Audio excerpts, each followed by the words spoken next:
Hey Earthlings, we are here to do a quick explanation about I believe there's 12 numerology life paths. So if you are into numerology life paths, you've been curious about numerology life paths, you want to know more, want to know your life path, want to get some more information about what exactly, like you know your life path, you're like, what does that mean? This video is for you. So yeah, I made a little bit of a notes for me, so I will be referring to them. But so you use your birthday, you reduce the numbers in your birthday to a numerical value. Excuse me. Ugh, I need to wake up more, drink more coffee. But yeah, so you reduce the numbers in your birthday to a smaller value. So my birthday is 10/30/1996. I reduced that to 29, and then I reduced that to 11 to get my life path number is 11. So yeah, I would recommend pausing the video, going ahead, adding up your math, doing all that, so you know which life path you are. So you can enjoy this video a little bit more, right? You gotta know to know yourself. It's always good, right? But I'm just going to go over the basic meanings. So this video is not going to be super long, not super in detail. If you want that, I can go a little more in detail at some point. But let's start with life path number 1.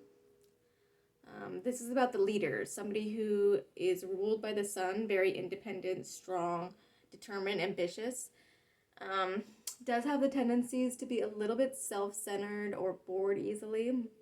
So they need a lot of excitement in their life, especially in regards to love. If you're dating somebody that's a leader or in a life path number 1, they need a lot of excitement. And yeah, I would definitely recommend doing things that really keep you excited or fuel your energy, right?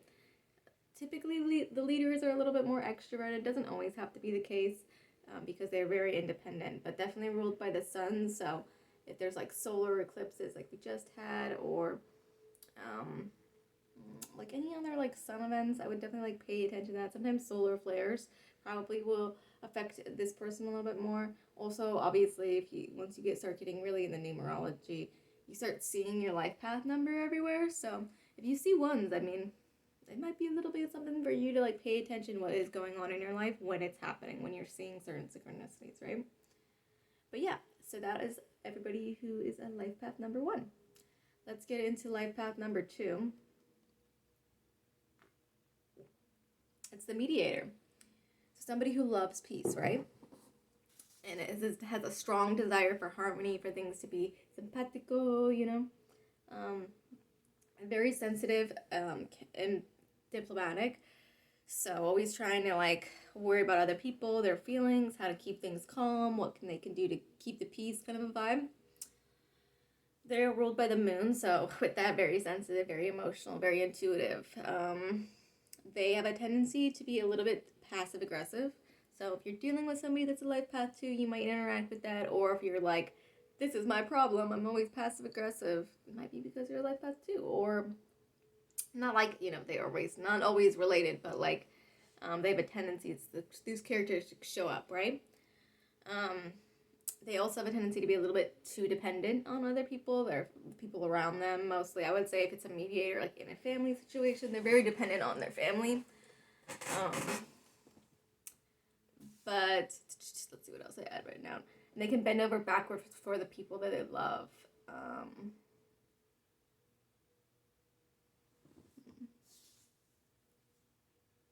Yeah, bending over backward for the people they love. It reminds me of like a Cancer type energy. So very similar, of like very home, grounded, keeping things calm. What can I do to mediate? Sensitive to other people's energies. That's you. You're probably mediator number 2, life path number 2. And you might see those 222s pop up a lot, right? And then we also have, moving on to life path number 3.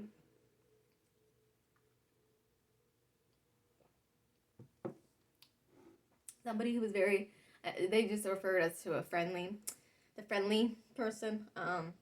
But 3 is somebody who's very sociable, positive, kind of optimistic, great sense of humor. They also are known to be very creative, or like have creative expressions. Um, Ruled by Jupiter. So when Jupiter is, moving around and doing its things, maybe that's something for you to pay attention to a little more. It might give you a little bit more insight and reflect to you certain things that are popping up in your life, right? Also adventurous. Threes are very adventurous, like exploring, like going new places. Self-expressive is definitely a big part of this numerology life path. So they're very like have a need to express themselves. On the negative side, sometimes they can be a little over extravagant or scattered or superficial. So that might be something you need to watch out with yourself or be aware of in your life path 3 friends or family members, right? And then in love, they have a strong need for space. So I would definitely recommend giving life path 3s lots of space and contact balance. So like some balance with how much they're interacting with you. They really thrive on that. And then also balancing fun. So they need space and contact to have like a good balance, but they really need a lot of fun in their life because they're really energetic and willing to experiment. They really want to try out new different things. So yeah, that is what I got for life path number 3. Moving on to life path number 4, we have the worker, somebody who is very practical. It's not like, oh, this person's whole life is just to work away. No, not really, but they're just very practical and in love with the details, right? They are data, like data-based. So maybe even job in like data analytics, or you're interested in that. Because this sign really thrives under like paying attention to the details, paying attention to the data. They're relatively trustworthy, hardworking, and helpful. So if you have this person in a workplace, I mean, it's really going to thrive because of just their work ethic themselves. Very self-disciplined and logical. This person definitely like, I want to say data analytics is like somebody, if you really resonate with this life path, that might be kind of like, Spirit might be wanting you to guide you that way, to like really pay attention to what you're good at, right? They are ruled by Uranus. And which to me, like Uranus is a little bit like a little far out there, but also like very grounded in some ways. I don't know. They're stubborn. Like the negatives can be stubborn, narrow-minded, kind of on the contrary. So, like always kind of like, oh well, like you know what I mean. But that stubbornness kind of plays out a lot in the relationships. They're very loyal lovers, but they need confrontation. They need to like address issues. So that is one thing I would pay attention to. If like you're getting up, like if you're life path 4 and you're like, oh, I'm just frustrated with my life. I don't know why everything is the way it is. Maybe it's because you're needing to have a little more confrontation in your life, a little more like direct communication. Life path number 5. Take a sip of my coffee.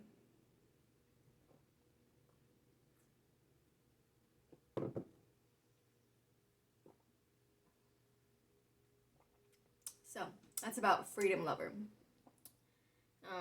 Ideas are ruled, you're all about ideas, all about freedom. You're ruled by Mercury, so you're relatively adaptable and kind of like about evolution and communication. Very resourceful, witty, has a tendency to be non-committal in relationships or just non-committal in general. Irresponsible, maybe a little bit childish, a little flaky, a little flighty. Because with that freedom, they want to be able to do what they want, right? They require mental stimulation. So this person, when it comes to love or work or whatever projects they're on, they really need a lot of mental stimulation. They need something that excites them, something that brings like a challenge, right? They also are very curious and fun-loving. So with that childlike side, it definitely translates into their love life. They need a lot of fun to like thrive, and like they need to feel childish and like curious and explorative, and all those things that make you feel free. So yeah, that is life path number 5. let's get into the life path number 6. This is about the peace lover, kind of similar to the mediator, but not quite. They're loving, harmonious, and ruled by Venus. So I would also just like really refer to this the life path 6 is very loving, compassionate, stable family. So they could be real homemaker, really grounded with family, family orientated. They do have a tendency to be a little bit superficial, jealous, or unwilling to change. So because of the way that they like things set up, the way that they have their home, the way that they have their life, they're a little bit too grounded in their reality. It can be hard to shift them, or they can get jealous about, oh, well, like, for instance, this family has this and this and this and this. I need to be like that kind of a deal. Needing to raise people around you's vibration. Like, we're not enough. You need to be more kind of a deal. And that kind of comes along with the superficial a little bit. For like the negative side of things. For the more positive, they are very devoted and stable partners when it comes to love. They really dislike arguments, so they will try to avoid them. And that's where some of those like feelings of jealousy and like unwillingness to change come up, because it's like they don't really want to deal with it. They're like, I don't really want to deal with all these feelings. So that's when those feelings come up, you know, because they don't like arguments, don't like confrontation as much as some of the other life paths, right? But yeah, overall, really harmonious life paths. So they're really looking for like things to flow well, for energies to be compatible, to be stable, to have a strong family. Anyways, let's move on to number 7. All right. These are for the deep thinkers. Somebody who is very introspective, intuitive, wise, psychic, reserved a little quiet, a little more introverted. On the negative side of that, they can be a little melancholy, like experience melancholy, a little hard to reach. Just kind of like isolated. They might be isolating themselves, giving them a lot of time to think about things. So with that, they might be harder to connect with, harder to contact. They're ruled by Neptune. And in love, they're a little spaced out, right? They're like a little in their thoughts. They have a tendency to be so grounded in their thoughts. It's like Earth 2, Life Path 7. Can I get a little attention? That's sometimes what it's like interacting with Life Path 7s. They have a tendency to be a little like kinky in love because they're so imaginative and creative, and there's a lot they want to like think about, and they're like fantasizing about, and they're like, oh, maybe we should do that in bed. So they're very fun lovers, I would say. But yeah, that is life path number 7. Let's move on to life path number 8. We call this the manager because they're strong and successful, right? Ruled by Saturn. Saturn gets it done. Ambitious, authoritative, organized, practical, all those great qualities that you need for somebody to like manage things, right? On the negative side, they can be a little tense and materialistic. This person might also can be a little forceful on the people around them, like have high expectations on the people around them. But as lovers, they take commitment with like a lot of responsibility. They take a lot of responsibility, and they have a lot of bravery and stability. That's what they offer in a relationship. So they have a lot to offer, but because of the way that they are, they can be a little bit tense and like controlling, I would say, and in a situation with them. So that is something to pay attention to. But there's just so much success around this type of life path that I think it's really balanced out. We have a number 9 life path, so number 9, excuse me. It's for the teachers, right? That's life path is all about the teachers. So for life path number 9, excuse me. Very tolerant and sympathetic, ruled by Mars. Kind of a jack of all trades, knows a little bit of everything, right? To be a good teacher, you're not just like one specific topic that you're really specialized in. No, you have to have a wider scope, right? Humanitarian, cares about kids, cares about the future. So you could be somebody that really cares about the future. Even if you're not like a teacher, you could just be somebody that's like worried about the future for tomorrow and creating a good future for like, you know, our next generation. Very active, determined, has a tendency to be like emotional, because I think being emotional is very good with dealing with kids, but like there's also a negative side with that, which can be a little moody, financially careless, restless, bullying, or just over emotional in general. So because of that, they're a little over emotional, and it can kind of make them lash out. Like that's how I see bullying is like when you're a boy, you're just like an emotional, like something bad is happening, you're emotional, and you're just lashing out rather than like having an appropriate response, right? So that might be something you face with, or life path nines are faced with. That's kind of a challenge to overcome. But in love, they're so helpful and involved in acts of service. So they like giving acts of service, like what can I do for you? You might come home from a long day and they're always asking about your feelings, like how was your day? Like what can I do to help you have a better day? How can we turn this day around? Kind of a deal. But with that, their emotions can be a little volcanic. So I would not let things get resented too long, because it's going to create issues for you. Life path number 9. Okay, so we're moving on to my back side of my page, which is life path number 11, which is the giver. But I've also heard it spoken as like a manifester, like a master manifester. I see like the master numbers as a little bit, I don't want to be like they're better, but they're a little stronger, right? Maybe that's the right way to say it. When it comes to numerology, you might experience numerology a little bit different than the rest of the signs.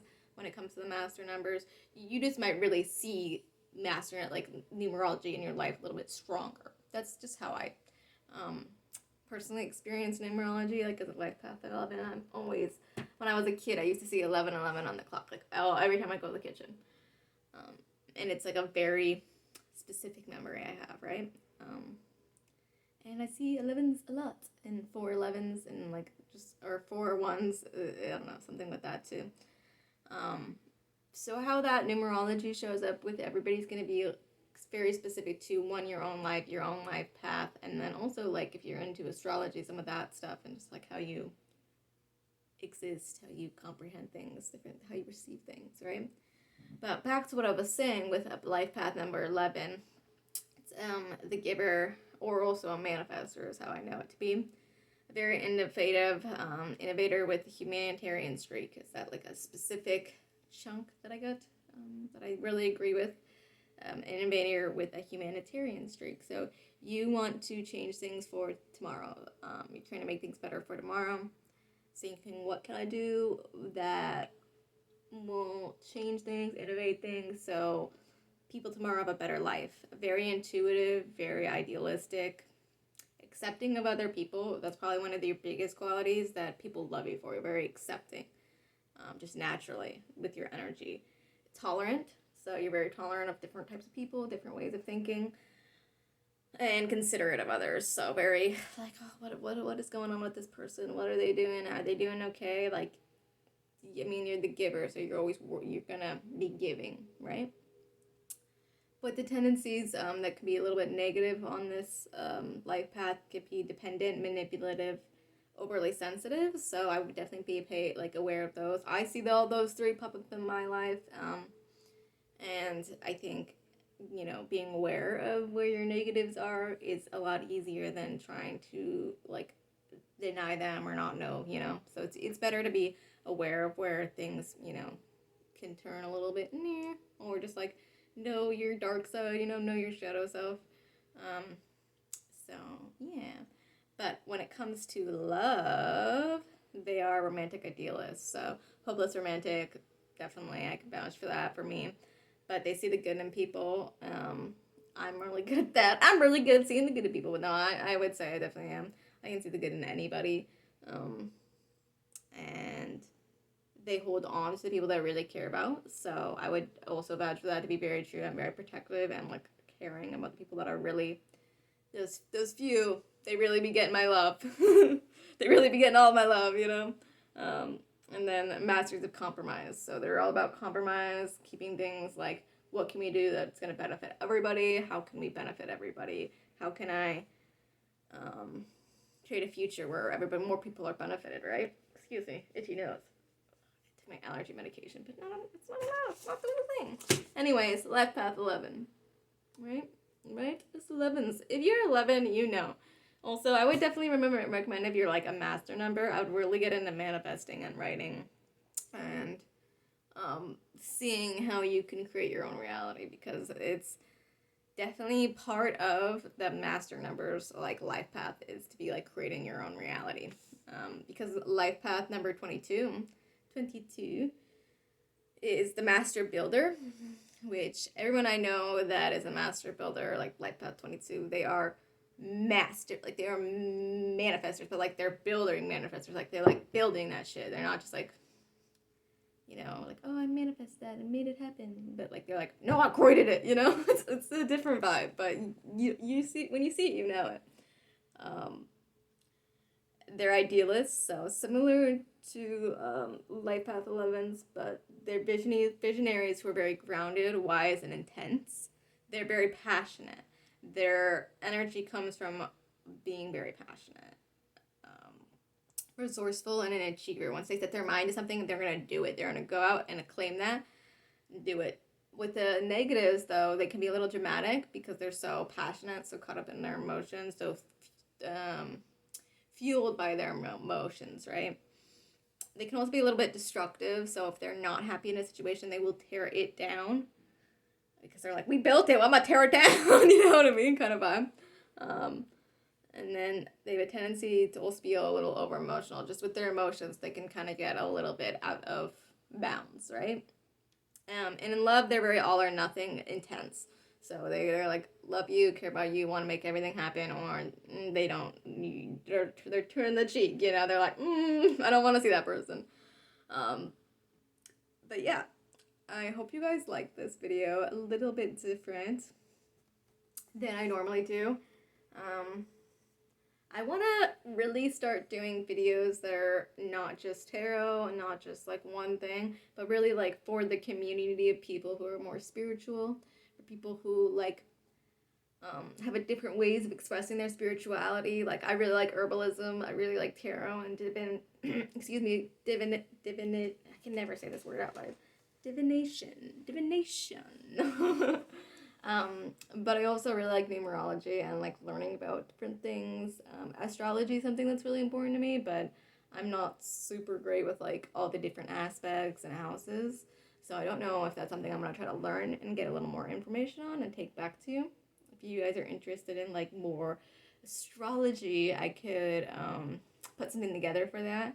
So just let me know what you are interested in and what you want to see more of. This channel is really dedicated to spirituality, herbalism, just like ancient, not like ancient, how do I call it, like, what do I refer to this as? Like ancient, like spiritual ways, like the ways our ancestors are, and like not to like, say it's like, this is the way, this is like science. It's not, we know it's not, but like there's some real truth found in spirituality that is very unique and specific to like everybody. So like, people are like, oh, I don't relate to my zodiac sign, or oh, I don't relate to my life path. Well, maybe it's because you're not really listening, right? Because you're not going to relate to every aspect of what somebody else is going to tell you, right? Like, that's what people are missing sometimes. It's like, well, they want you to get your own intuition. Like, they don't want you to just be like, what everybody tells me is what I am. No, honey. Like, that's why you go to astrology, is to strengthen your intuition. So I would definitely, for anybody that feels that way, like, I don't relate to this, or I don't relate to my astrology sign, like, it's about your intuition, you know? Some people aren't astrology people. That's totally fine. That means it's not for you. It's like, if you're not into basketball, that's not for you, you know? If you're like, I don't get what people fucking shoot a hoop and swing a ball, like, that means it's just not for you, you know? So with that, have strong intuition. Know it's for you, know it's not for you. Take what resonates and let the rest fly, my loves. Anyways, hope you enjoyed. I will be back with some love readings. I'm so excited about these for the end of December, just December in general. So stay tuned. See you on the next one.